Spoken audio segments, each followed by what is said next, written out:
So scared.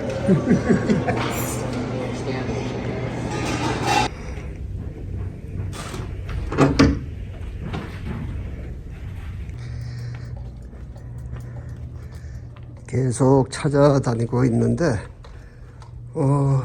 컨퍼런스 룸 찾기가 아주 어렵네요. 여기 직원들도 잘 몰라요. 여기 미로가 많아서요. Yeah, like the gift shop. You sit in the center. So like when you're weighed, you sit in the center and then you move your legs. But like you need to do that. Well, some like let me teach you like your balance.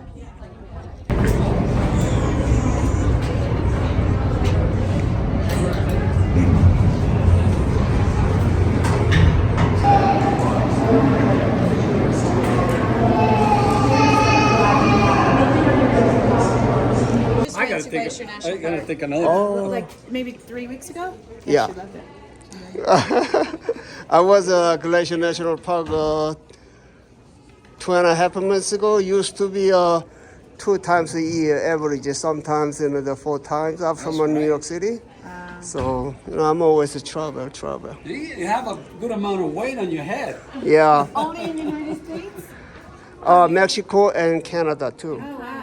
Yeah, but I'm really love Patagonia. USA. Patagonia is maybe next year, maybe other next year. We went, it's like, Yeah, but Glacier is the best and is it, best. yeah, we'll have to do Glacier. Yeah. Yeah, You're way past us, so we were. yeah, We're behind you. yeah. Okay, all right. Take care. See you again. So Yep, we'll see yep. you. Yeah, bye. 이 안에 칵테일 바 한 곳, 그리고 레스토랑이 2곳이 있는데 지금이 점심 시간이 되어서요 상당히 바빠요. 그래서 한 20분 정도 기다리고 있습니다. I can take you.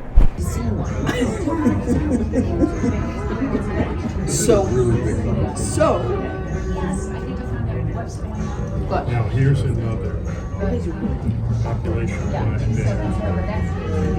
Our common site.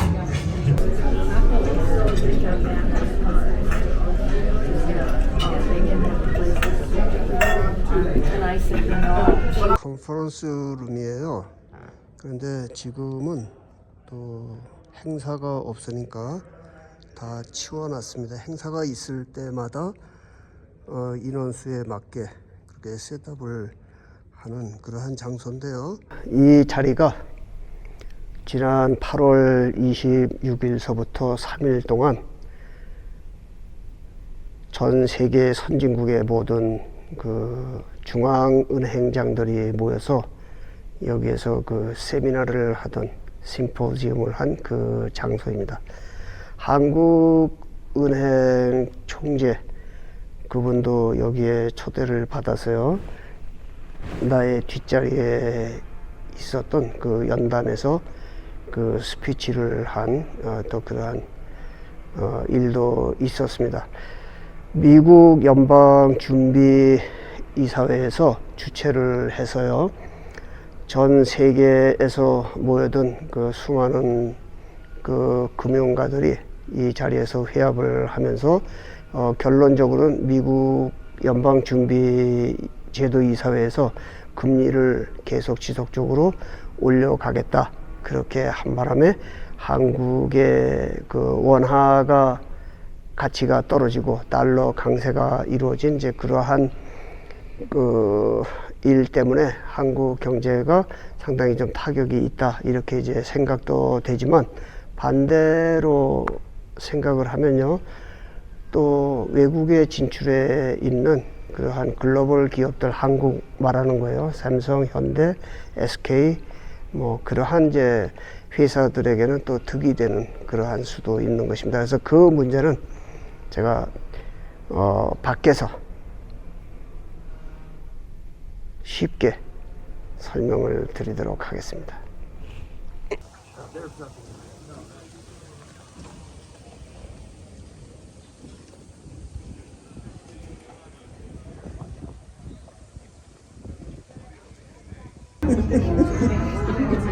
So, Now here's another population our common site in the greater Yellow. 호텔의 이 안쪽 모습이에요. 밖의 모습은 여기와는 또 다르게 되어 있습니다. 그리고 저편으로 가면 옐로스톤 국립공원이에요. 여기에서 30분 정도 가면 옐로스톤 국립공원이 되고요.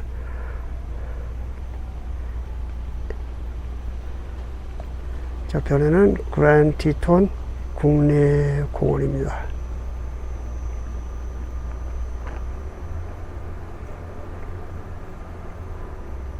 저 뒤편에 보이는 그 그랜드 티톤 산맥의 그 위용이 어마무시하기도 하고 아름답기도 한 그러한 곳입니다. 저 그랜드 티톤 그 산맥과 저 앞에 그 호수를 정원 삼았어요. 여기 이제 호텔이 건립이 됐어요. 이 호텔은 미국 국가 랜드마크예요. 그러니까 유적지인가 사적지 그러한 뜻이 되는 거죠.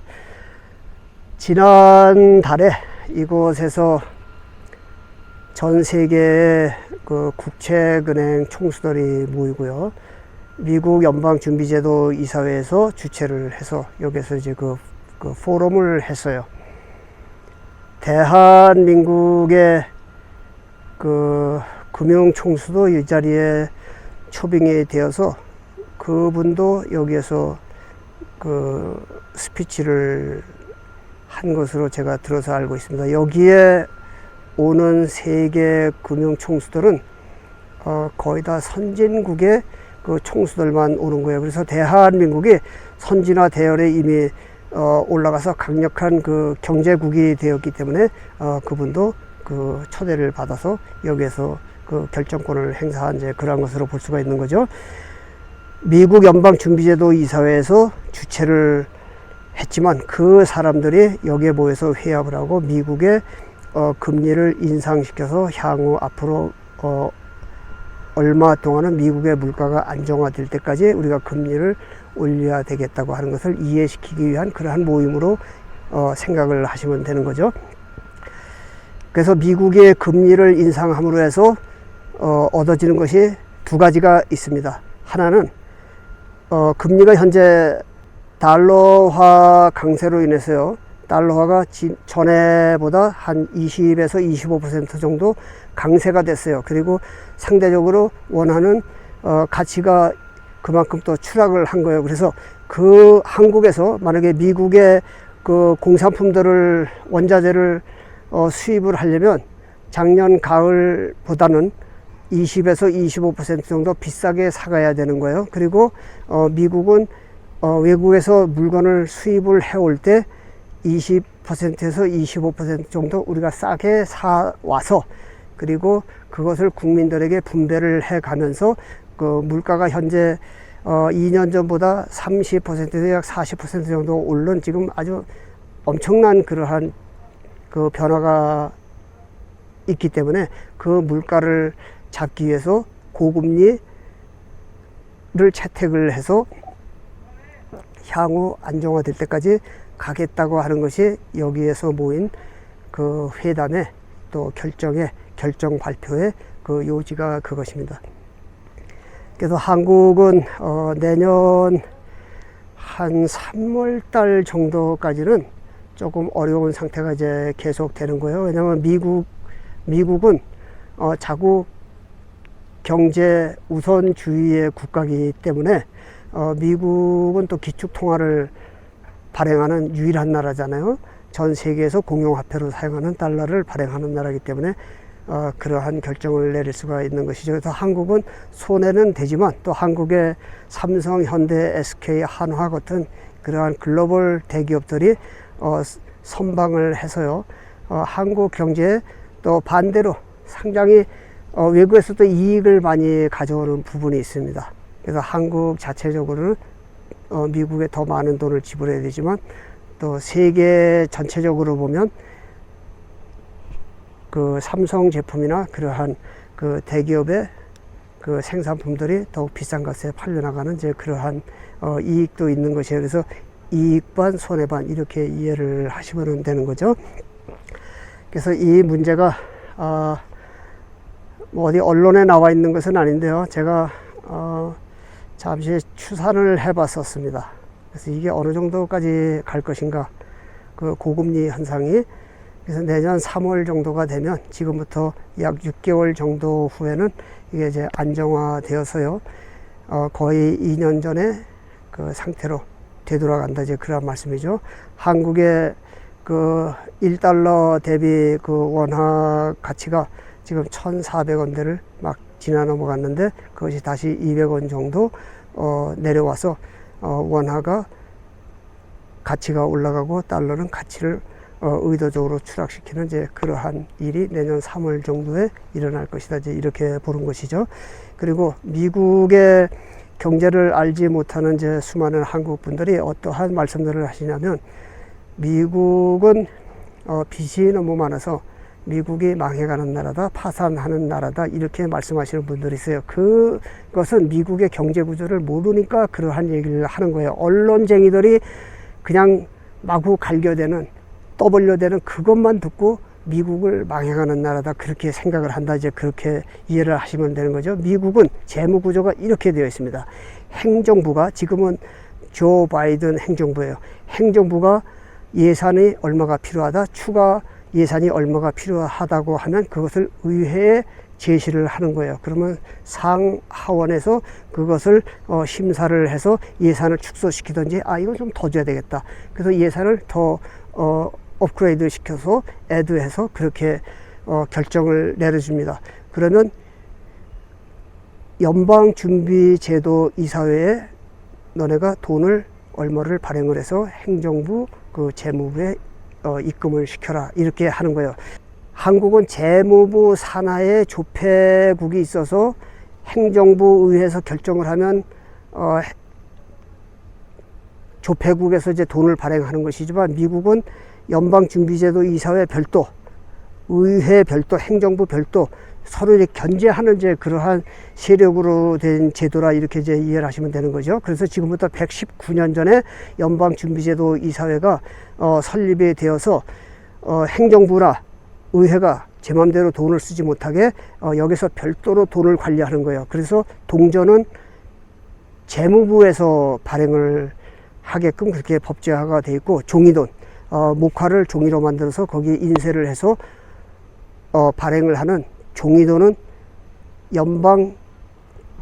연방준비제도 이사회 결정에 의해서 연방 은행에서만 발행하게 되었습니다. 연방은행은 사실상 이 사기업이에요. 물론 형식적으로 연방준비제도 이사회의 그 의장을 대통령이 인준을 하는 것으로 되어 있지만, 그것은 대통령과는 사실상 아무 관계가 없는 거예요. 행정부와도 관계가 없고 의회와도 관계가 없고, 연방준비제도 이사회, 그러니까 줄이면 더 페드예요.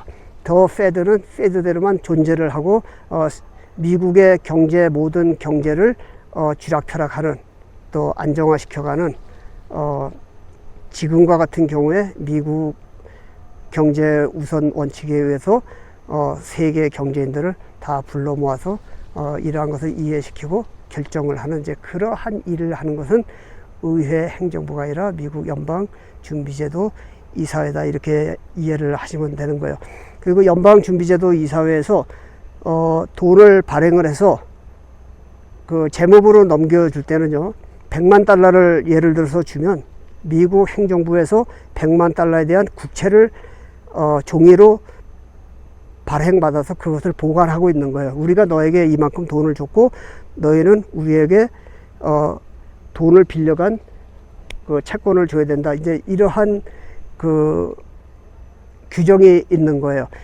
그래서 그것은 외국과 한국과 일본과 전 세계 모든 국가들과 상관이 없는 빚이에요. 그것은 미국 행정부와 연방준비제도 이사회 사이에 있는 영수증 같은 역할을 하는 겁니다. 우리가 너에게 100만 불을 줬으니까 너는 100만 달러에 대한 영수증을 우리에게 달라. 그것이 국채란 말이에요. 그래서 그 국채가 지금 약 27조 달러인가요? 그 정도 된다고 하는 말씀이지, 전 세계 다른 나라들과의 어떤 채무 관계는 별로 그렇게 많지 않다, 이렇게 보시면 되는 거예요. 그래서 한국의 언론에서 경제 전문가들을 내세워서 그들이 그래프상 수치를 만들어서 미국이 이만큼 어마어마한 그 빚을 지고 있어서 미국은 곧 파산하는, 망해가는 나라라고 하는 이제 그러한 이상한 논리들을 제시를 하는 거란 말이죠. 그리고 캘리포니아 주정부가 한 10여 년 됐겠나요? 그때 주정부가 이제 파산을 한다 뭐 등등 이제 그러한 이야기들을 했어요. 캘리포니아는 지금 상태로 독립을 해도요, 전 세계에서 손꼽히는 그러한 강대한 경제력을 가지고 있는 나라가 될 수가 있는 거예요. 그렇지만 미국의 이제 연방 국가에 속한 이제 그러한 주죠. 그런데 그것은 캘리포니아 주 정부와 연방 정부 간의 어떤 이제 그 계산적인 문제에 의해서 캘리포니아 주 정부가 뭐 파산을 한다, 연방이 셧다운을 한다 하는 이제 그러한 이야기들이 나오는 것입니다. 그것은 행정부나 의회나 연방준비제도이사회가 국민들을 설득시키고 국민들의 반발을 누그러뜨리기 위한 그런 제스처 정도에 지나지 않는 것이다, 이제 이렇게 이해를 하시면 돼요. 그래서 앞으로 더는 미국이 망한다고 하는 그러한 그 무지한 이야기를 하지 않게 되기를 바라는 것입니다. 저는 이제 이것을 떠나야 돼요.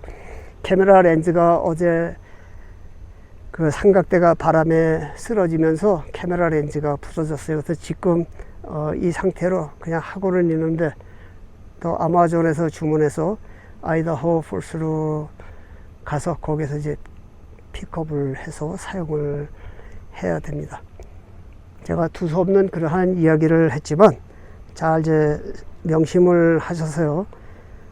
한국은 미국과 항상 함께 가는 그러한 나라가 되어야 됩니다. 중국은 경제 강대국이 되었지만 지난 4, 5년 전에 그 사드 문제로요, 국민 여러분들이 다 알고 계시잖아요.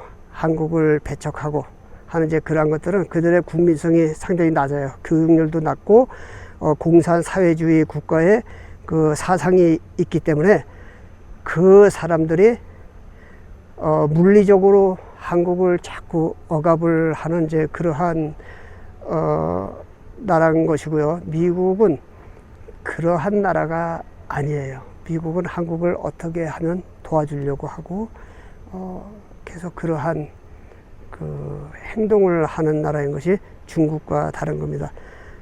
작년, 재작년에 그 베트남과 삼성 또 다른 한국 기업들과의 그 갈등들 들어서 알고 있잖아요.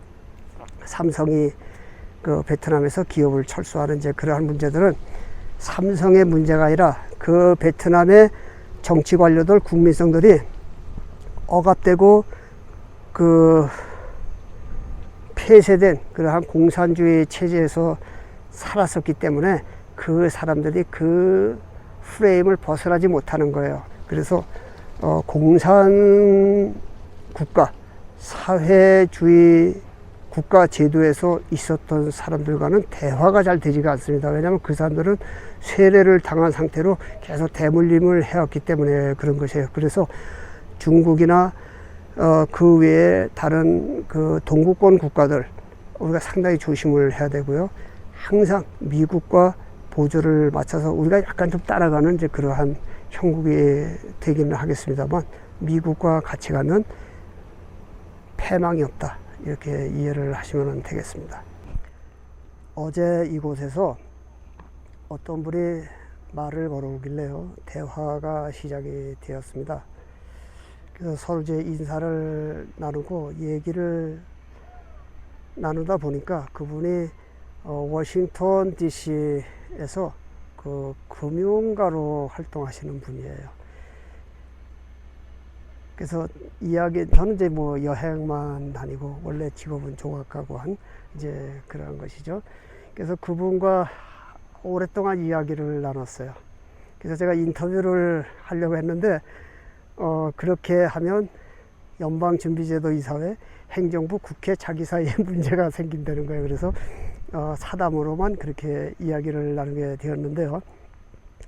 그 분의 의견이 한국은 삼성, 현대, SK, 한화 뭐 그 밖에 등등 수많은 기업들이 굉장히 선방을 하고 있다고 하는 거예요. 국제적인 인지도도 높고, 그래서 과거에 24년 전에 있었던 그 IMF는 절대 한국에 다시 재발을 할 수가 없다는 거예요. 왜냐하면 한국은 그 경제 규모가 굉장히 커져 있고, 또 세계 각국의 금융사와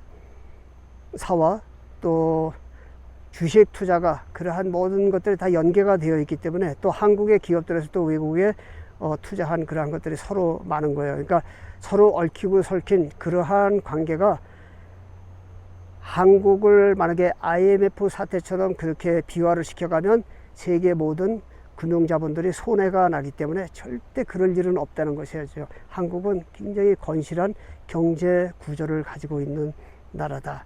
이제 그분이 그렇게 이야기를 하는 거예요. 그래서 내가 이제 거기에 공감을 하고 그 부인과도 앉아서 아주 장시간 얘기를 했어요. 그분들이 나에게 이제 주로 많이 듣는 얘기는 미국을 여행하는 이제 그러한 이야기잖아요. 그래서 내가 맨하탄 다운타운에서 회사를 설립해서 그곳에서 회사 대표로 그 운영하던 이제 그러한 이야기도 오가고, 그래서 그분은 이제 워싱턴 DC, 버지니아를 그분의 그 백그라운드로 해서 거기에서 비즈니스를 하는 그러한 금융가였었습니다. 오늘도 여기 있을지 몰라요. 그런데 어제 내가 다른 곳에 곳곳에 아름다운 그 풍경을 볼 수 있는 이제 그러한 포인트를 얘기를 해줬기 때문에 그런데 갔었을 수 있습니다. 하여튼 여행하면서 상당히 아름답고 훌륭한 그런 분들을 많이 만나요. 미국 대륙에는 나의 선생들이 널려 있습니다. 그래서 대학 교수들, 뭐 역사 학자, 또 어제는 그 경제 관료까지 아주 그것도 고위직에 있는 경제 관료예요. 제가 사진을 스크랩 모자이크 처리를 해서 사진만 잠깐 올려놓겠습니다. 영상 가운데.